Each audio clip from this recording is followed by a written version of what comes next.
welcome to episode 6 of the Rach the Wretched One podcast. I hope you've all had a really good week. Mine was pretty good.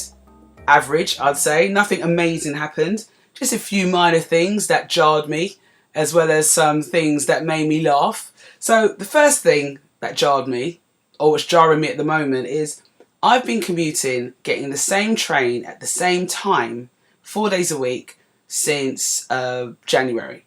So I've got myself into a nice routine, almost like a ritual. And when I get on, I sit more or less in the same seats. I'm thinking now, it actually is the same seat I sit in every day, Tuesday to Friday. So not every day, but bar the Monday. And where I live, the train terminates there. So it's empty when you get on and it's empty when you get off. So in the morning, it's more or less empty. And I also travel to work outside of rush hour. So I've always got a more or less empty carriage. And everything's fine. You know, we all get on. There's a few of us, I start to recognise them now. I know who they all are. And everybody sits where they sit. And even when the train pulls off, there's plenty of seats. Plenty. So what's been happening, I've noticed, over the last month or so, and it happened before I went away, and then now I've come back, it's still going on. We pull up to this station, and this woman gets on the train and always comes and sits next to me. Even though by the time we get to her station, our carriage is still about 70% full. So there's plenty of areas where there's 2 seats available, where it's completely clear. So I sit on the little 2-seaters because, as you know, I don't like people putting their feet on seats. And I think the likelihood of someone scrunching their feet up under them on a 2-seat is low. So I'd rather sit on those little 2 seats, which have got, you know, almost like aeroplane seats with the other 2 in front of you, than sit on the 4 where you've got the 2 opposite, because that's where people start putting their feet up on the seats. Nasty. So anyway, I sit on this 2, and mind you, there's other 2s available. It's not like, you know, this person's thinking the same as me and doesn't want to sit like that. But she will come and sit next to me. And it's so jarring, because obviously I can't stop her from choosing where she wants to sit. But then at the same time, doesn't she feel strange making a beeline and sitting next to me? And the thing is, she's got a big bag. She's always got a big bag. And she always sits like what they call them man spreading. You know, like guys always sit with their knees quite wide apart. She sits like that as well. She has her knees apart. So she's squashing into me. And I'm there trying to make myself smaller because I'm just irritated. And at that time in the morning, I don't really want to be jack up next to somebody and their knees are all squashing into mine and their elbows all banging into my elbow.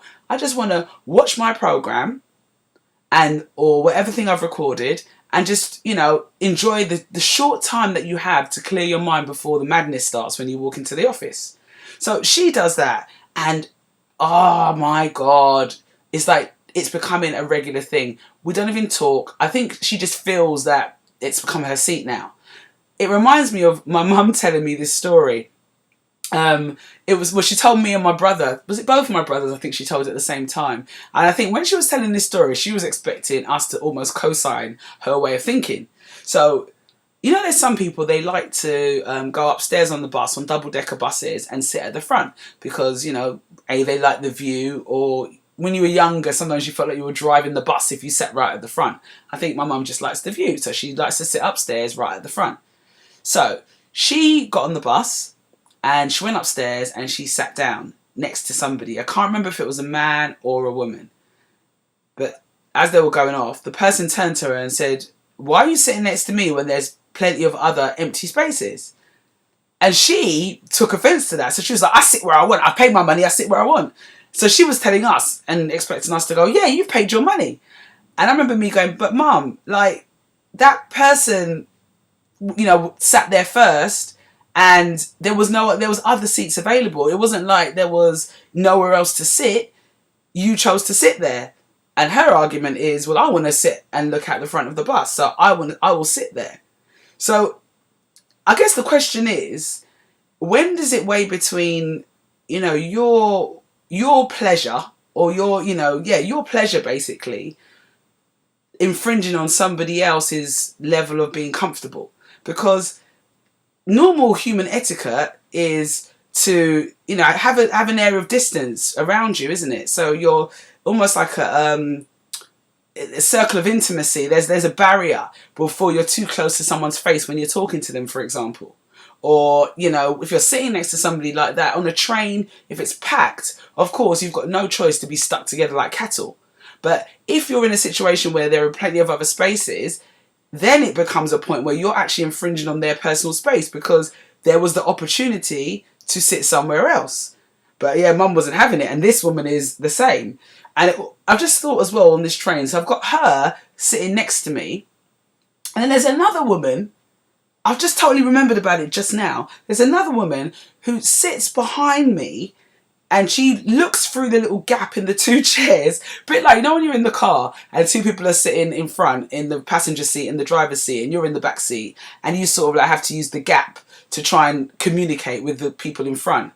But instead of her communicating, because I don't know her from a can of paint, I notice that sometimes she's looking at my bloody videos. So when I'm there, you know, looking at my YouTube or something I've downloaded, I'm watching Peaky Blinders at the moment.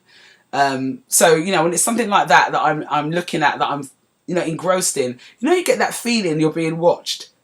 And I've like looked up and then looked behind or looked in on the reflection of my phone when it's like a dark scene, and I can see her with her head in between looking at my bloody screen. It's like people don't know when to respect other people's privacy. It's like when people look over someone's shoulder when they've got a newspaper. When is that inappropriate? Is it inappropriate if the person has bought it themselves? So if they've got their own newspaper or book that they've bought, maybe then it's inappropriate to look over their shoulder to read it because you didn't pay for it. But if it's like the Metro, which is free, like, you know, free paper for everyone, is it inappropriate then to sort of like sneak a glance at what they're reading? Because they didn't buy it, they just picked it up. So it's for everyone, really. It's that personal space thing again, isn't it? One more thing about personal space that I've just remembered as well is I don't like people that don't realise it's not a good idea to talk to them or talk to other people when they're in the bathroom.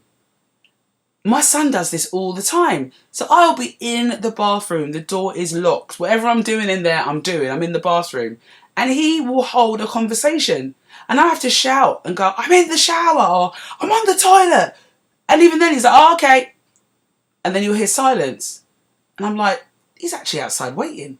So then I have to say, are you there? You know, you can go away from the door and I'll talk to you when I come out. And they get in a huff. He gets in a huff that I've told him to go away. But why are you holding a conversation with me or trying to communicate with me when I'm in the bathroom? That's an intimate time again. When somebody's in the bathroom, they're either on the toilet or they're naked or whatever they're doing. They don't really want to be having a convo with somebody on the other side of the door. It's the same as at work. You know, if you're in work and you decide to use the toilet, you don't really want the person on the other side continuing the conversation. I've seen that happen. You know, you talk, you walk in, you see somebody that, you know, you have a quick chat and you're like, yeah. And you're walking into the toilet, you shut the door, they carry on talking. That's your cue to wash your hands, dry them and leave. And then we'll pick up this conversation when I finish doing what I'm doing. I'm not going to have a convo with you in between whatever I'm doing. Some people could be comfortable with that, but personally, that's not my bag. So I guess at the end of this segment, I'm saying, can we just try to respect other people's personal space? Thank you. Work is still fun, really enjoying it, love the vibe there. It's such a really great atmosphere because everybody is very motivated. It's nice to have that. You don't get many cynical people and everybody's got lives. So they come in, they do their work, and we all seem to get on really, really well. We're quite large, but we all get on very, very well, especially on Fridays when we have time to sort of like wind down and just chat to each other. And also, everybody's very motivated because of the style of work that we do. So I'm really, really enjoying it. We have little days like, you know, breakfast on Mondays, and then Wednesdays they have biscuits, so Biscuit Wednesdays. And then on Friday at about 4 o'clock a bell rings and then the bar opens. So we've got a bar in the office that on Friday we down tools and we all go and have a drink and it's nice. Then we have like a big town hall roundup, but it's a good way to just relax with your colleagues and talk about things that are other than work. One other thing that we have is an office dog.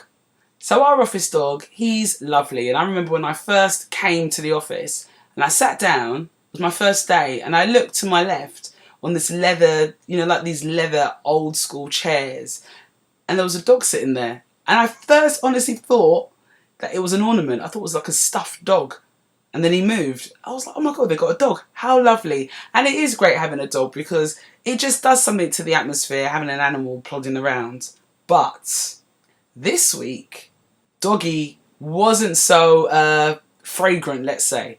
So I'm sitting at my desk and I'm like, did I step in something on the way in? Because I do my walk from the station all the way down to the office. But I'm a kid who grew up in the 80s when dog poo on the street was rife. So I am very, very skilled at dodging dog poo. I can't even tell you the last time I stepped in any dog poo. So I'm thinking, someone stepped in dog poo, it stinks. So I'm checking both my shoes and then I'm looking around and there was a guy next to me, but it wasn't coming from that area. And then I turned and there was the office dog sitting next to me. And I was like, oh, he stunk. It was like I think he must have rolled in dogs like rolling in other animals' poo or something. Oh my God, absolutely stunk. And then I made the fatal mistake because this dog, he's very used to humans. He's been with us since he was a puppy. He's used to the loud music, all the pairs of feet that walk around the office. It does not faze him. But one of the things that we're told is we're not allowed to feed him because when he keeps getting little snacks and bits, it's not obviously good for his diet. And also it will train the dog to almost beg, isn't it? And hope to just receive things. So lunchtime, you always see him walking around the office, hoping to get a little treat from somebody, but everybody's pretty good. And so I turned to him and I went, oh, you do smell today. Why did I say that? In dog language, it probably just meant me saying, hey, be my friend and let's hang out all day. This dog wouldn't leave me alone. So I sat there and he sat there and I was like, oh Lord, I hope he goes. He got distracted and did a little walk off somewhere and I was like, woof, because the smell was too much. 2 twos, it's lunchtime. I go down to the kitchen. Our kitchen is in the basement. So we go down the stairs. So I'm in the kitchen and I had a late lunch and I'm there heating my soup and then I smelt the poo smell again. And who's down there? It's the office dog. He's found me. So he's found me at lunchtime heating up food. So he's thinking, oh, she spoke to me before. Maybe she's going to give me something now. And then I make the mistake again. I'm like, oh, look, I haven't got anything for you and you really need a bath. So in his head, he's thinking, oh, she's saying, oh, I'm glad you came down. I'm just heating up some food for you. Do you know this dog waited for me to heat up this food? Oh my God, I was heaving. And then I had to go and take the bowl upstairs and he's there. Oh, the only thing that saved me was as I was walking back up, one of my other colleagues saw him and she loves dogs and she was like, oh, hello. And then he went over to her and that was good. And she didn't seem to mind the smell. Maybe she's got dogs at home. I don't know. But that killed me. And that's one of the reasons why I wouldn't get a dog as a pet. I love animals. When I was young, we had cats. My grandmother had cats. I think my other grandmother had a dog, but I was too young to remember anything about the dog. But I think animals are lovely and I love dogs and I think they're really cute and bouncy. My son's terrified of dogs, so I've always thought if I did get a dog, if he was able to grow up with the dog from like puppy stage, then he would maybe not be so afraid of dogs or not as much as he is now. But what stops me from getting dogs is the smell. Dogs, like when they do smell, they smell. I don't care what anyone says. If you've got a dog, you just get nose blind to it. So you'll go to someone's house who's got a dog and you'll smell it. But they'll be like, no, my dog don't smell. He smells. Believe me, he smells. He smells the same way as when you go to the supermarket and you walk down the pet food aisle. It's got that horrid smell down the pet food aisle that, if you notice, it's the only aisle that people don't just browse down. Other aisles, people will go up and down, but they'll just leave that whole aisle out altogether. It's always more or less empty because it smells. And when you go to pet stores, it smells. And I remember when I used to take my cat to the vet, the smell of the vet surgery. Because, animals aren't going to be using shower gel and loofahs to wash themselves down. They're animals. And dogs especially love rolling in, fox poo and things like that. So that's one of the things, like, reasons I wouldn't do it. And then also, obviously, picking up their poo. I'm not doing that either. I can't be running around after a dog and then, waiting for them to go to the toilet and then picking it up. And I don't care that people say, oh, it's like when you've got a baby. I can't deal with baby poo anyway, so double whammy, I'm not doing it. Following last week's drinking session, where I felt so rough the next day, and I recalled the story about drinking when I was at uni years ago, I still, at the moment, are just feeling like really queasy around one of the foods I ate before I got really drunk. Now this is weird because what it is it was Good Friday at the time, and I didn't want to eat fish. I wanted to participate in eating food on Good Friday, or fish on Good Friday, because my parents are Jamaican, and anybody who's listening who is from the Caribbean knows that Easter is big. It's almost as big as Christmas. I've got a friend who's Italian and a friend who's Greek, and they'll probably say the same in their cultures. Easter is big.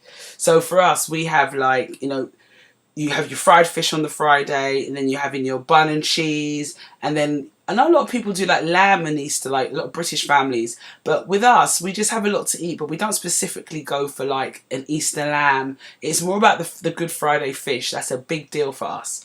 So I cooked fish for my husband and my son, and because I didn't want to eat fish, I thought I'd try something. So I went to my local Chinese supermarket, and there they do amazing like vegetarian and vegan foods. If you ever want to transition into not eating meat, even if you're just doing it to be healthy or you want to change in your diet, Chinese supermarkets are the best place. Because if you've ever gone to a Chinese restaurant, there's a few of them around where it's purely vegan. You wouldn't know. Their meat substitutes are off the chain. And I always see meat substitutes as that kind of like methadone for meat eaters. It's coming off of something. It's helping you to come off of an addiction. Anyway, I digress. So I bought these like tofu fish things. Oh my God, I had to chuck them away. I feel so sick. When the funny thing is, all the ingredients was like a firm tofu, like firm packed tofu with a sheet of nori seaweed on top. It's used to wrap sushi in, nori is, but you can also use nori flakes for, giving like a fishy taste to dishes if you don't eat fish. And people also eat this, the sheets when they want to do, cut their weight or cut the amount of calories they're taking, and they'll have those like crisps. So all it is was a block of tofu with the seaweed on top. Why did it gross me out so much to the point that I was dry heaving? It was messing with my head. And that's what I was saying to my husband. When I was eating it, I just kept saying, this is messing with my head. Because I can eat fake chicken, fake beef. Those are the two ones I can do. Mince, I've had that before. But this fake fish it was gross to me. So I had about 2 or 3 pieces before I started drinking. And then I had that big drinking session, the Afro Beach drinking session last week. So the next day, all I could think about was this fake tofu fish. I just chucked all of it in the bin.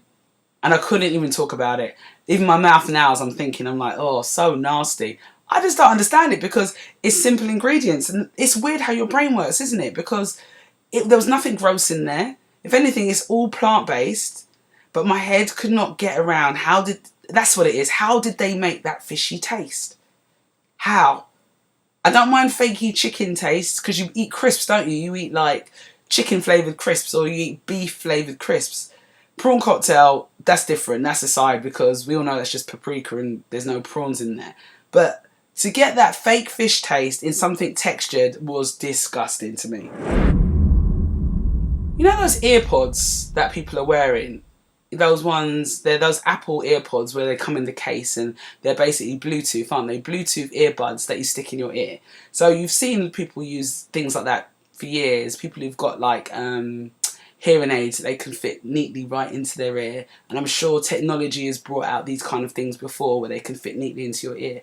But honestly, how do those earpods stay in people's ears? And do they really? Or is it because they've spent a lot of money on them? They've got a front now and say how amazing they are.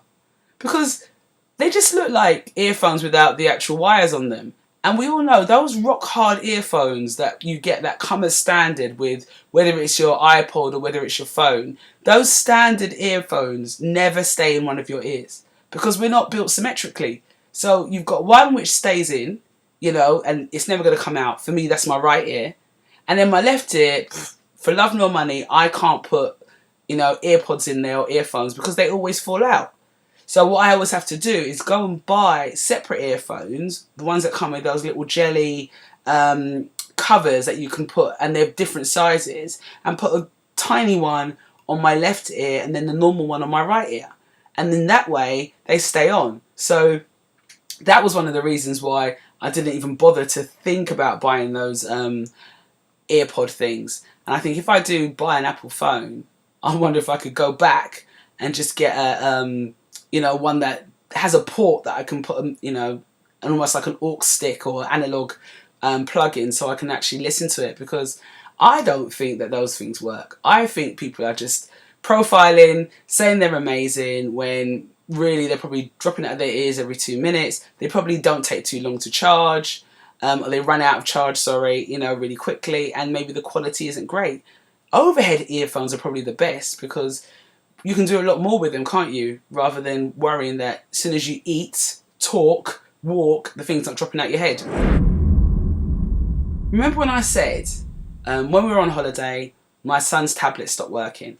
And the reason it stopped working was the port that you use to charge it, so the USB port, had got a bit warped, and even though you could put the plug in, it literally wasn't connecting. So the actual tablet just went dead. Now, the bad thing about this is he had an animation project on his tablet that was due in for school after the half term. So he'd been working on it. And with animation, I've learned now, just from seeing him do it, is you have to do every single frame. So it took him 2 weeks to animate, I think it was 30 seconds of content, because he loves drawing, he loves doing cartoons and things, and he's very creative, and he's very focused when he's actually working on things like this. So all his hard work was there, but then the tablet started to lose battery, and he thought, well, I need to charge it because I need to finish this project. We couldn't charge it, and we didn't have time or enough charge left on the tablet to upload the animation and project onto the cloud. So it was just stuck on the tablet. So I'm like, oh my God, I've got to find a way to at least get this tablet charged so that he can finish the project, or we can take it off, stick it on the cloud, and then get another device, and then he can download it and carry on with what he was doing. So when we got back to England, the first thing I did is I drove to a local, as they say, support local, a local business that fixes computers and tablets. So I walk in and I tell him my whole story. So I'm like, here's my son's tablet. Can you just see if there's a way that you can get it charged up, because he's got a project on there. And really what I'm going to do, as soon as it's charged, I'm going to take it off of the tablet, upload it to the cloud, the family cloud, and then he can download it onto a different device and continue to do his work. But he's only got 2 weeks left before school starts again. And also this project takes a very, very long time. He can't start again. So the guy now has heard, it's a desperate situation. I'm also vulnerable. It's time short as well. So he's like, all right, let me take a look at it.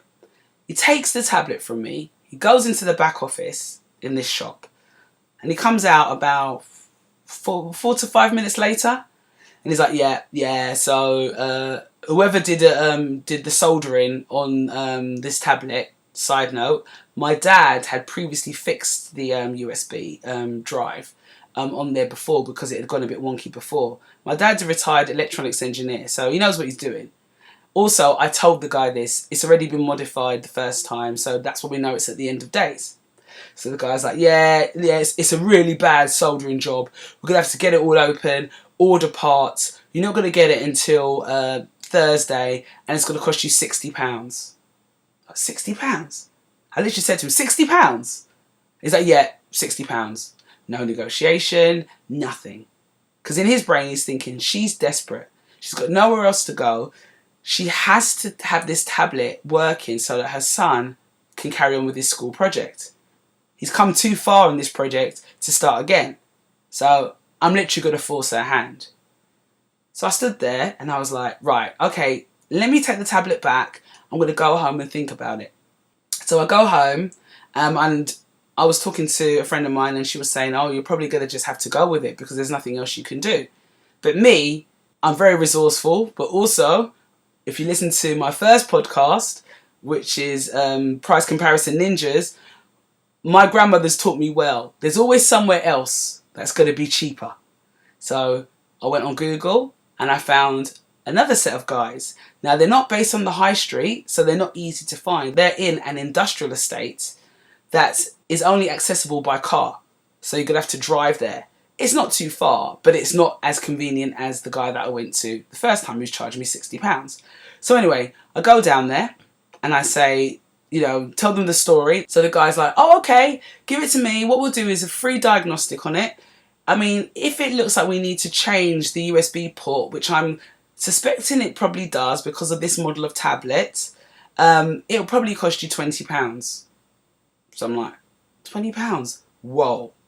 So he takes the tablet and I go home and I remember saying to my husband, do you know what? If he comes back and says it's £60, I'll probably pay him because it's just the level of service he gave me and he came across so sincere. So anyway, I wait. He gives me a call the next day and he says, we've had a look at your the tablet. We've opened it up. It was a pretty good soldering job that was done on there, actually. It's just that this style of tablet is just known for being really shonky when it comes to holding that port, and a lot of people come in to get that fixed. But anyway, what we've done is we've changed it, we've fixed it. So it was quicker than we thought it would be. So we're charging you £15. £15. So from £60 to £15. I was like, my God. So I went and got it. He'd charged it. He gave me some advice. He said, you know what's best to do? Maybe try and get those, either the magnetic chargers so that when your son pulls the charger out the socket, it doesn't cause much of a problem. Or you can go online and get these sticker things you can put on the back of your tablet to make it wireless charge compatible. That's probably something I'm going to do because he's frequently using it and you know you're just pulling it and you're just weakening the actual socket. So I think I'm going to go with the wireless option until I buy him a new tablet. But it just goes to show, now I've got not resentment, but now I look at the other guy like, you're just not honest. I will never recommend him. You know, if anybody's got a problem now, and I know lots of mums obviously whose kids have got tablets, we've all got electronics, we all know people that might need something fixed. I'm not going to recommend the guy on the high street because he sees an opportunity and he forced the hand. He forced my hand. I went and found an alternative and now I see him as having no credibility. These guys, they were honest to me. Who knows, it might have even cost £5 to fix it. But I've seen it as very honest. They gave me a free diagnostic check, all of that stuff. I will continue to sing their praises. I wrote them a great review on Google and I'll recommend them to all my family and friends. So it goes to show that when you force people's hands, it only benefits you maybe in the short term, but in the long term, you lose a lot. I say this to candidates I work with because I work in recruitment. And when you go for a job and they love you and you already know what the salary is going to be, and then you know that they absolutely love you, get so far down the line to the point that they're going to now offer you the job, but they told you in the interview they were going to offer you the job. They also talked about the fact that this was the salary and this was the package. So you knew what you were going to get yourself into. And then what you do, because you know that they've now cut off all their other options and really thought you were the one, you then raise the stakes at the last minute. So you say, you know, oh, well, I'd like an extra 10 grand on the salary. And then I'll be there saying, well, you knew that the salary was this amount. And now, right down the end, you want to add another 10k. Yeah, because, you know, I just know they really, really want me. And I think I could get another 10k out of them. So when you've got that, you know, that I think I can get that out of them. And I always say to them, you might just get that extra 10k. But now you're going to have to work for it. Because their hand is being forced. So they're not going to take it lightly. So whatever you do in that job, you've just raised your own expectation levels because now they want their money's worth. Before, they could afford you and they were glad to have you, and it was a bonus that you had a great personality and had the skill set. Now, but they cost this much. It's like footballers. You know, when they get a footballer, when the agent over negotiates to the point that, you know, the amount that the club is paying for this player is astronomical, but to the point that it's putting people's noses out of joint. And then the club's hand is forced because they've come so far down the line and they're like, look, we've got to pay for this person. When that player comes on, people are expecting miracles. The expectation level has gone oh so high, almost to the point now that they can't match it. So if they have an injury, it goes against them. If they make a simple mistake on the pitch, they're no longer forgiven for it. It's no longer becomes, oh, it was a mistake that day, or they just missed a pass. It's, how could they? We paid this much for you. We're expecting a god on the pitch. The same as, if you want me to pay so much for a candidate or someone to join me, I'm expecting amazing things. The same way as if I go into a shop and if you'd force me to pay that £60, I'd have probably come straight back into that shop to make sure that everything was done on that tablet. So, you know, if it came back and it stopped working after a week, I'll be going back there, I'll be writing letters because you felt like your hand was forced. So you're making work harder for yourselves. The best thing to do is just be straight and honest. And I find that puts everybody in the right place in the long run, because people will come back to you. All expectations are nicely managed. Nobody is now in an uncomfortable position where they feel resentful and feel like they have to make back what they feel they've lost. This commuter life is so funny to me sometimes. I'm a people watcher and I like just observing things around me and the things people do. And you probably hear a lot of my, you know, kind of references and anecdotes come from me being on trains and, you know, just walking around London and commuting, as I said before. One of the funny things that I find is the train station that I get to get home, you know, has the big board up, and the trains are, you know, they run on time sometimes, but it's not always. So you get yourself into this habit. You know, you come through the station. What I do is, as far as I'm concerned, my brain is, if I can't change it, there's no point me trying to change it. So I don't look at the times of the trains until I have my ticket out and I'm at the barrier to be able to walk through, because then if I look up and I see that there's a train in a couple of minutes, I'm in a position to run for it. There is no point me, in my mind, looking at the train times when I walk into the station and I haven't got my ticket ready, I'm too far away from the barriers. Even if I saw the train, I'm not going to make it. Anyway, because of that, it gives me a different pace. So I'm able to intelligently look at the board and see what time the train is, but also see whether the train is running on time. Because right next to it, there's always the train's time and then the expected time. But many of my fellow commuters just don't bother. So they walk in, and I know they're getting the same train as me because there's only two trains that go two directions, one that goes south, one that goes north. So I look up and I'll see the train that's going north, and I realise, oh yeah, it says it's meant to be going at 7:15, but now it's saying it's actually going to be going at 7:25.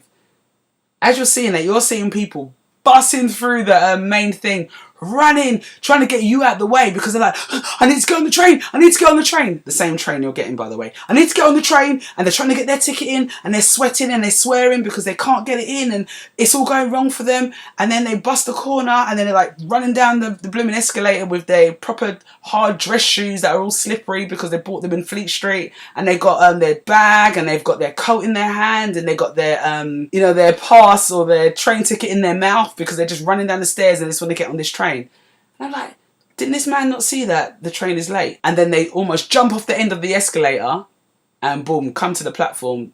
Train ain't there yet. And then you see me walking down. I almost want to say to them, here we are then. But it's like, if you just looked up and just slowed down, you'd have seen that the train was not going to be there on time. Nearly killing yourself to roll down escalators for a late train.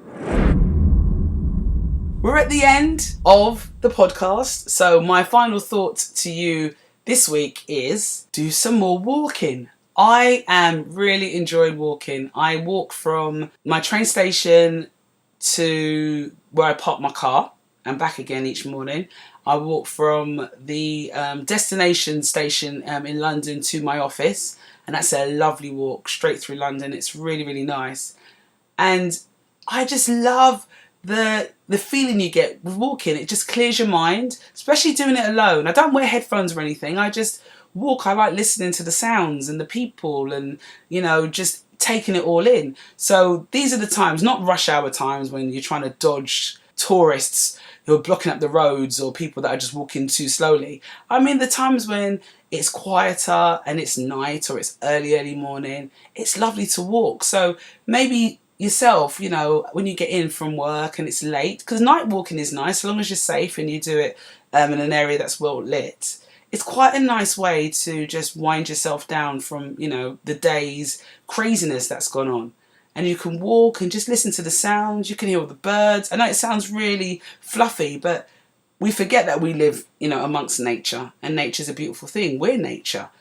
And it's a way to just connect with it very quickly. We're in a very tin can electric world. We get up in our houses, which are full of devices. Then we get into our vehicles, whether it's planes, trains, or automobiles. And then we go into very tech-heavy offices.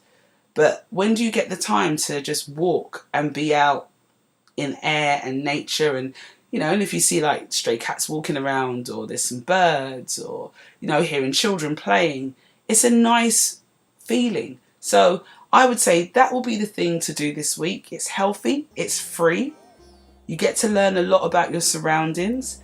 And I still think as well that it's good for your mental health. I hope you enjoyed this podcast, and until next week, goodbye.